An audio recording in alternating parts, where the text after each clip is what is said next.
சின்ன மருமகள்ல அடுத்து நடக்க போகுதுன்னு வாங்க பார்க்கலாம். கண்மணிக்கு பார்த்தா ஃபோன் மேல ஃபோன் பண்றாங்க. கண்மணி போனு சுவிட்ச் ஆஃப்னு வருது. ஆறுமுகத்துக்கு ஃபோன் பண்றாங்க. ஆறுமுகம் போனு சுவிட்ச் ஆஃப்னு வருது. முகூர்த்தத்துக்கு நேரமாச்சு, இன்னும் கொஞ்ச நேரம் தான் இருக்கு, பொண்ணை கூட்டிட்டு வாங்க அப்படின்னு சொல்லி ஐயர் ஒரு பக்கம் கூப்பிட்டுக்கிட்டு இருக்காரு. மாப்பிள்ளை வீட்டுல இருந்து பார்த்தா எங்க கண்மணி எங்க, எங்க மருமகள் எங்க அப்படின்னு சொல்லி மாப்பிள்ளை வீட்டுல இருந்து பார்த்தா அடுத்தடுத்து கேள்வி கேட்டுக்கிட்டு இருக்காங்க. ஈஸ்வரி பார்த்தா கண்மணி பக்கத்துல இருக்கிற கோயிலுக்கு போயிருக்கா, இந்த இப்ப வந்துருவா அப்படின்னு சொல்லி ஈஸ்வரி பார்த்தா சொல்லி சமாளிச்சு வச்சிருது.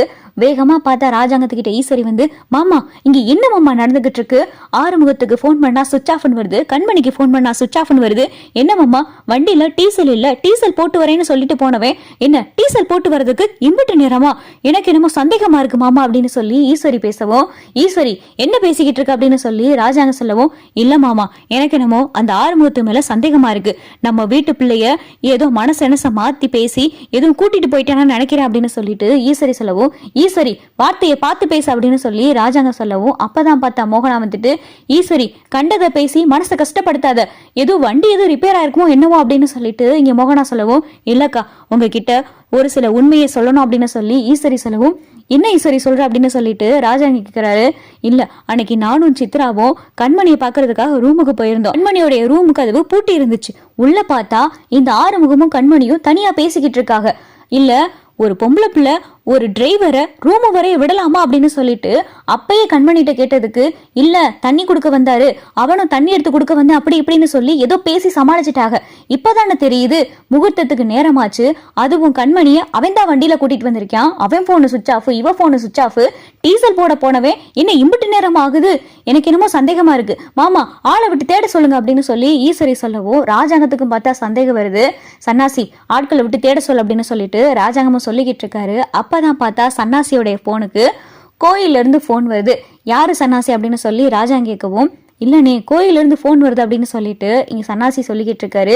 என்னன்னு கேளுங்க அப்படின்னு சொல்லிட்டு ஈஸ்வரி சொல்லவும், சன்னாசி பார்த்தா போன் அட்டன் பண்ணி பேசுறாரு. அங்க இருக்கிற ஐயரை பார்த்தா ராஜாங்க அவங்களுடைய மகளும் கார் டிரைவரும் கல்யாணம் பண்ணிக்கிட்டாங்க அப்படின்னு சொல்லிட்டு ஐயர் சொன்னதும், என்ன ஐயர் சொல்லிக்கிட்டு இருக்கிய அப்படின்னு சொல்லிட்டு சன்னாசி பார்த்தா கோவப்பட்டு கேட்கிறாரு. என்னங்க என்ன ஆச்சு அப்படின்னு சொல்லி ஈஸ்வரி கேட்கவும், அண்ணே மனசை தேத்திக்கங்கண்ணே, அது வந்து அப்படின்னு சொல்லி சன்னாசி சொல்லவும், என்னங்க என்னென்ன பட்டு சொல்லுங்க அப்படின்னு சொல்லி ஈஸ்வரி கேட்கவும், கண்மணி ஆறுமுகத்தை கல்யாணம் பண்ணிக்கிடுச்சான் அப்படின்னு சொல்லிட்டு சன்னாசி சொல்லவும், ஈஸ்வரிக்கு பார்த்தா தலையில இடியே இறங்கின மாதிரி ஆயிருது. அடி பாவி, இப்படி தலையில இடியை இறக்கிட்டாளே, இவனுக்கு கட்டி வச்சு பெரிய கோடீஸ்வரி ஆகலாம், அம்புட்டு சொத்தையை வாங்கிடலாம் அப்படின்னு நினைச்சு நான் என்னென்னமா கனவு கட்டு இருந்தா என் கனவு எல்லாத்துலயும் மண்ணலி போட்டுட்டாளே அப்படின்னு சொல்லிட்டு ஈஸ்வரிக்கு பார்த்தா உள்ள கொது தெளிஞ்சு போய்கிட்டு இருக்கு. இங்க ராஜாங்கமும் மோகனாவும் பார்த்தா தலையில அடிச்சு அடிச்சு அழுக ஆரம்பிச்சுறாங்க. என்னங்க சொல்றீங்க, என்ன சொல்றீங்க, இல்ல என் கண்மணி அப்படியெல்லாம் பண்ணிருக்க மாட்டான் அப்படின்னு சொல்லி மோகனா ஒரு பக்கம் அழுகவும், அப்பத்தா பார்த்தா ஐயோ இப்படி தலையில இடி இறக்கிட்டாலே அப்படின்னு சொல்லிட்டு அப்பத்தா பார்த்தா அழுதுகிட்டு இருக்காங்க. அங்க கொஞ்ச நேரம் சென்று பார்த்தா கண்மணி ஆறுமுகமும் மண்டபத்துக்கு வராங்க. இங்க பார்த்தா மாப்பிள்ளை வீட்டுக்காரவங்க வாய்க்கு வந்தபடியெல்லாம் ராஜாங்கத்தை பேச ஆரம்பிச்சுறாங்க. அப்பதான் ஈஸ்வரி கிட்ட, என்னம்மா என்னென்னமோ சொன்ன, நான் பாட்டுக்கு கோயில வந்து இருந்தேன், என்னமோ இவங்க மகளை கட்டிக்கு அப்படி இப்படின்னு என்னென்னமோ பேசுனியம்மா, இப்ப பாரு இவங்க கூட ஓடி போயிட்டா அப்படின்னு சொல்லிட்டு இங்க மாப்பிள்ளையோட அப்பா பார்த்தா வாய்க்கு வந்தபடியெல்லாம் பேசவும், இங்க ஈஸ்வரி என்ன பேசுறனே தெரியாம அமைதியா இருக்கு. அப்பதான் பார்த்தா ஆறுமுகமும் கண்மணியும் அங்க வண்டியில இருந்து இறங்குறாங்க. ஆறுமுகத்தை கண்மணியை பார்த்த உடனே பார்த்தா சேது வேகமா கோவத்தோட வந்து ஆறுமுகத்தோடைய சட்டையை பிடிச்சு, ஏன்டா அப்படி பண்ண, ஏன் அப்படி பண்ண அப்படின்னு சொல்லிட்டு இங்க சேது கேட்டுக்கிட்டு இருக்காரு. அப்பதான் கண்மணி, அண்ணே அவர் சட்டையில இருந்து கையெடு அப்படின்னு சொல்லிட்டு கண்மணி சொல்லவும், இப்பதான் சேது சட்டையில இருந்து கையெடுத்துட்டு கண்மணியை பாக்குறாரு. இங்க பாருனே, இவருக்கு இதுக்கும் சம்மந்தம் கிடையாது, நான் தான் இவரை கூட்டிட்டு போனேன், இவர் சம்மதிக்க மாட்டேன்னு தான் சொன்னாரு, நான் ஆறுமுகத்தை முன்னாடில இருந்து விரும்பிக்கிட்டு தான் இருக்கேன், இதை உங்ககிட்ட நான் சொல்லல அவ்வளவுதான். ஆனா அதே மாதிரி நீங்க இந்த மாதிரி கல்யாணத்துல எனக்கு விருப்பம் இருக்கா இல்லையான்னு நீங்க யாருமே கேட்கல அப்படின்னு சொல்லி கண்மணி சொல்லல. ராஜாங்கம் மோகனாவை பார்த்தா எதுவுமே பேசாம அமைதியா இருக்காங்க. அதுக்காண்டி நீ இப்படி பண்ணுவியா, அப்பாவை இம்பிட்டு பேர் மத்தியில தலைகுனிய வப்பியா அப்படின்னு சொல்லி சேது கேட்டுக்கிட்டு இருக்காரு. இல்லைன்னே, நான் அப்பா கிட்ட பேசி நான் பண்ண தப்புதான், அப்பா கிட்ட மன்னிப்பு கேட்கறதுக்காகத்தான் நான் இப்ப வந்தேன் அப்படின்னு சொல்லிட்டு கண்மணி சொல்லவும், ராஜாங்கம் பார்த்தா ரொம்ப அமைதியா இருக்காரு.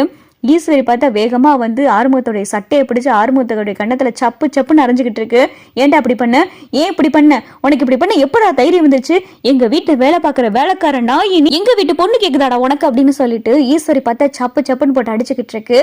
சித்தி சித்தி போதும் போதும் நிப்பாட்டுங்க, நான் தான் சொல்லிக்கிட்டு இருக்கேன், போதும் நிப்பாட்டுங்க, எதுக்கு இப்படி ஒரு போட்டு அடிச்சுக்கிட்டு இருக்கீங்க, முதல்ல ஒரு சட்டையில இருந்து கையெடுங்க அப்படின்னு சொல்லி கண்மணி சொல்லவும் ஈஸ்வரி பார்த்தா சட்டையில இருந்து கையை எடுத்துடுது. இங்க பாருங்க சித்தி, இதுக்கும் இவருக்கும் எந்த சம்மந்தமும் கிடையாது. நான் தான் சொன்னேன், நான் தான் அவரை வலுக்கட்டாயப்படுத்தி என் கழுத்துல தாலி கட்ட சொன்னேன். இவர் என் கழுத்துல தாலி கட்ட மாட்டேன்னு தான் சொன்னாரு. மற்றபடி இவருக்கு இதுக்கு எந்த சம்மந்தமும் இல்லை. இவர் ஏற்கனவே நிறைய தடவை என்கிட்ட சொல்லி புரிய வைக்க பார்த்தாரு. ஆனா நான் தான் விடாப்படியா கேட்காம நீங்க என் கழுத்துல தாலி கட்டணும் அப்படின்னு நான் தான் சொன்னேன்.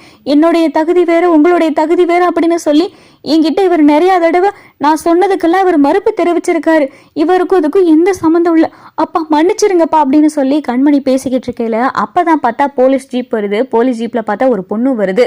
இங்க நந்தகுமார்ன்றது யார் அப்படின்னு சொல்லிட்டு போலீஸ் கேட்கவும் ராஜாங்கம் மோகனா எல்லாத்துக்கும் பார்த்தா அதிர்ச்சியா இருக்கு. மாப்பிள்ளையோட அப்பா பார்த்தா வேகமா ஓடியாராரு.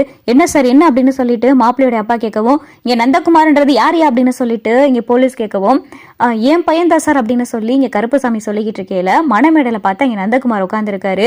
யோ அவனை போய் இழுத்துட்டு வாங்க அப்படின்னு சொல்லிட்டு இங்க பார்த்தா போலீஸ் சொல்லவும் நந்தகுமாரை பார்த்தா சட்டையை பிடிச்சு போலீஸ் இழுத்துட்டு வராங்க.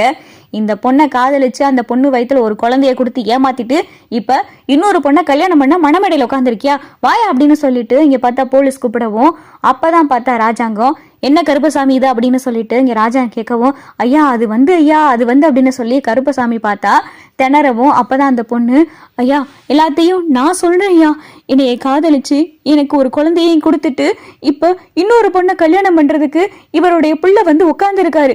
நான் எவ்வளவோட கேட்டேன் என்னை கல்யாணம் பண்ணிக்குங்கன்னு, ஆனா அதுக்கு எல்லாத்துக்குமே மறுப்பு தெரிவிச்சு எனக்கு ஆசை வார்த்தை காமிச்சு என்னை ஏமாத்தி என் வாழ்க்கையவே சீரழிச்சிட்டு இப்ப இன்னொரு பொண்ணு வாழ்க்கையை கெடுக்கிறதுக்கு கொஞ்சம் கூட வெக்கமே இல்லாம இப்ப மணமேடையில மாலையும் கழுத்துமே உட்கார்ந்துருக்கான் அப்படின்னு சொல்லி அந்த பொண்ணு சொல்லவும் இங்க பார்த்தா ராஜாங்கத்துக்கு எப்படியோ கண்மணியோடைய வாழ்க்கை தப்பிச்சிச்சு அப்படின்னு நினைச்சுக்கிட்டு இருக்காரு.